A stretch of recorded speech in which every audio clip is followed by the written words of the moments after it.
যখন সম্বন্ধ পাকাপোক্ত হয়ে যায়, সম্বন্ধ পাকাপোক্ত হওয়ার পর যখন বিয়ে হয়, তখন প্রত্যেক পিতামাতার বিশেষ করে এই আশায় থাকে যে বিয়ের পর যেন আমার মেয়ে সুখে থাকে। যখন সে বিদায় নিয়ে নিজের বাড়িতে যাবে, তখন যেন সে সেখানে সুখী হয়, সে তার দাম্পত্য জীবনে যেন সফল হয়। এর জন্য বিশেষ রুহানি চিকিৎসা রয়েছে, বিশেষ ওজিফা রয়েছে।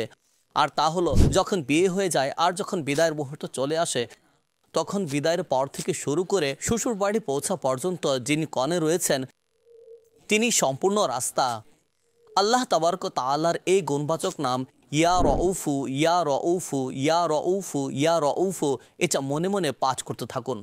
এতটুকু আওয়াজে পড়ুন যেন নিজ কানে শুনতে পান। আর যখন শ্বশুরবাড়ি পৌঁছে যাবেন এবং যতক্ষণ পর্যন্ত বর কাছে না আসে, ততক্ষণ পর্যন্ত এই ওজিফা পাঠ করতে থাকুন। আপনি দেখবেন ইনশা আল্লাহুল করিম বিবাহিত জীবন, অর্থাৎ তারা উভয় স্বামী স্ত্রীর জীবন অনেক সুন্দরভাবে অতিবাহিত হবে। আর আল্লাহ রহমতে ভালোবাসা সৃষ্টি হবে। আল্লাহ পাক আহলে বায়তের জান্নাতি পরিবারের বদলতে আমাদের সকলের পরিবারকে সুখ ও শান্তির ঠিকানা বানিয়ে দিন।